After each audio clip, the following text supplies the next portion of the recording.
1월 셋째 주 KMATV 뉴스 브리핑을 시작하겠습니다. 정부가 의대 정원을 수백 명 늘리기로 했다는 일부 언론 보도에 의료계의 비판이 이어졌습니다. 최근 모 신생 매체가 보건복지부가 2024년도 의대 정원을 350명 늘리는 방안을 4월까지 결정해 발표할 것이라고 보도했는데요. 그러나 확인 결과 사실 무근인 것으로 나타났습니다. 이와 관련 차정경 보건복지부 보건의료정책과장은 전문기자협의회와 간담회에서 의료계와 논의한 바가 없으며 정부가 일방적으로 끌고 갈 수 있는 부분이 아니다. 의료계와 협의해 방향성을 잡아야 할 것이라고 말했습니다. 대한의사협회 이정근 상근부회장도 의대 정원을 원점에서 재논의하는 전제 조건은 코로나19 안정화인데 정부는 아직 안정화 선언을 하지 않았다. 아직 논의할 단계가 아니다라고 잘라 말했습니다. 의협은 의대 정원과 관련 의사 수를 늘려도 필수 의료 기피 문제에 대한 근본적인 해결이 안 된다면 필수 의료 분야 의사는 계속 부족할 것이라고 지적하고 있습니다. 따라서 우선적으로 필수 의료에 의사 인력들이 원활하게 공급될 수 있도록 인프라 구축 및 유인책 마련 등을 통해 효율적인 의료 인력 재배치가 우선해야 한다는 것입니다.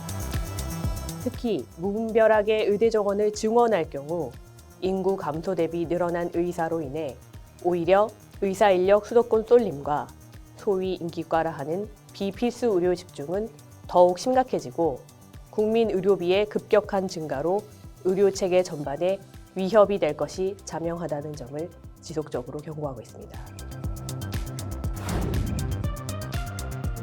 의학 분야의 대표적 석학단체가 최근 대법원의 한의사 초음파 허용 결정에 대해 우려를 나타냈습니다.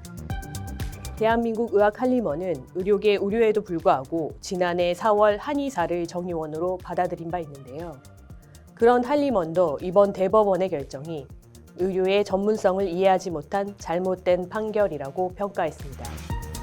한림원은 성명을 통해 대법원의 결정이 법 논리 차원을 넘어 의료법상 의사 면허제도 근간을 무너뜨리는 판단 오류라고 지적했습니다. 특히 초음파 검사를 하는 사람의 전문성이 충분히 확보되지 않으면 초음파 검사를 시행해 실제 질병이 있음에도 이를 찾아내지 못하는 위음성 판정을 내려 질병이 악화되도록 만들거나 질병이 없음에도 위양성 판정을 내려 불필요한 치료와 수술을 유발할 수 있고 이는 결국 환자에게 심각한 건강상 피해를 주고 경제적 손실을 줄 수 있다고 강조했습니다. 아울러 국회와 관련 부처의 의료행위와 한의과 행위에 대한 경계를 명확히 하는 의료법령 개정 추진을 촉구했습니다. 정부가 의료기관 비급여 진료 내역을 보고받겠다는 방침에 의료계가 연일 강력 비판을 하고 있습니다. 최근 보건복지부의 행정예고안에 따르면 비급여 보고 대상은 이미 가격을 공개하고 있는 비급여 항목 611개와 신의료기술 등 61개를 더해 총 672개 항목이며 해마다 항목을 늘려갈 방침입니다. 대한의사협회는 해당 고시가 헌법상 위임 입법의 한계를 넘어섰고 현재 헌법재판소에서 관련 심의가 진행 중인 점을 고려해 제도 시행을 헌재 판단 이후로 미뤄야 함을 지적하고 있습니다. 또한 해당 제도가 시행되면 의료기관의 진료 행위를 위축시키고 불필요한 의료 분쟁의 불씨가 될 가능성이 있으며 환자의 민감한 개인정보가 유출돼 기본권 침해가 될 것임을 심각하게 우려하고 있습니다. 젊은 의사들이 정부의 소아청소년과 전문의 부족 사태 해결을 강력히 촉구했습니다. 대한전공의협의회는 최근 입장문을 내고 전공의 의존도가 높은 현 의료체계를 전문의 중심으로 전환할 것을 요구했습니다.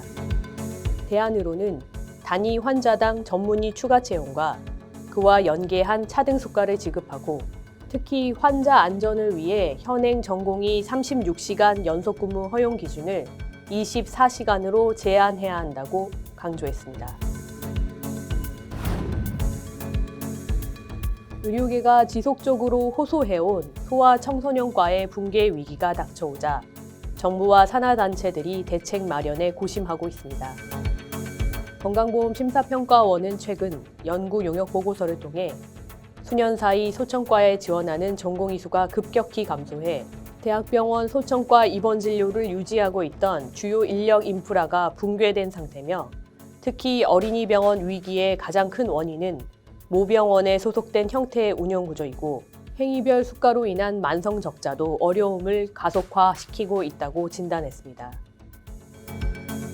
해결책으로는 어린이병원의 의료 손실액을 선보상하고 실제 예산 집행 내역을 계산해 차액은 사후 보상하는 방안을 제안했습니다.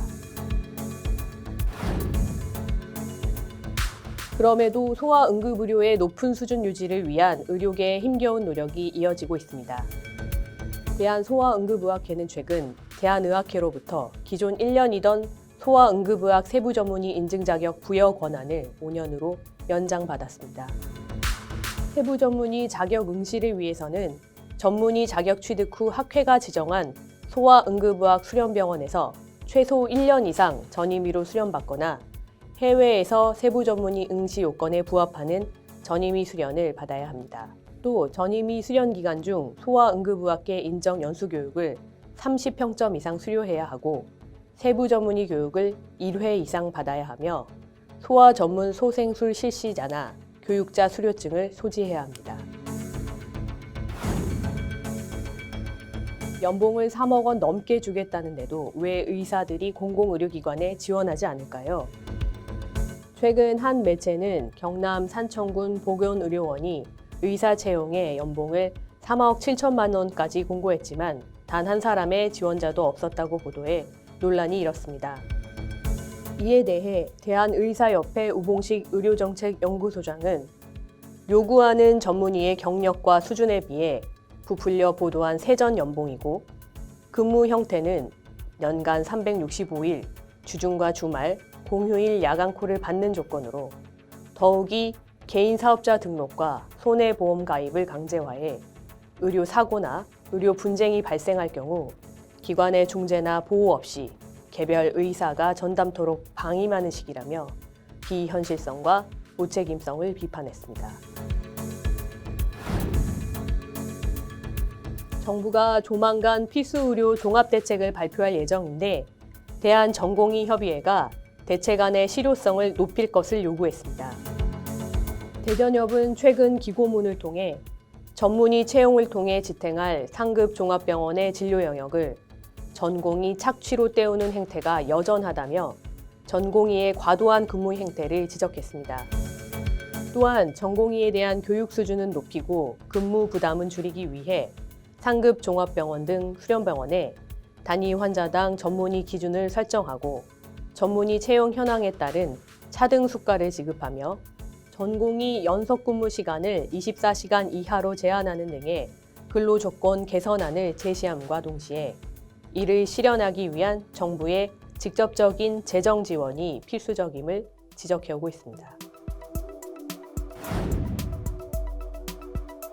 한편 더디기만 한 전공의 처우 개선과 관련 대한전공의협의회가 전공의들의 노조 설립을 적극 지원하겠다고 선언했습니다. 대전협은 노동조합 설립에 관한 변호사와 노무사 고용 비용을 직접 지원할 방침입니다. 노동조합을 설립하고자 하는 수련병원 전공의들은 수련병원 노동조합 설립 신고서와 조합원 명단, 조합 추진위원회 또는 운영 예산안 등을 전공의 협의회에 제출하면 지원을 받을 수 있습니다.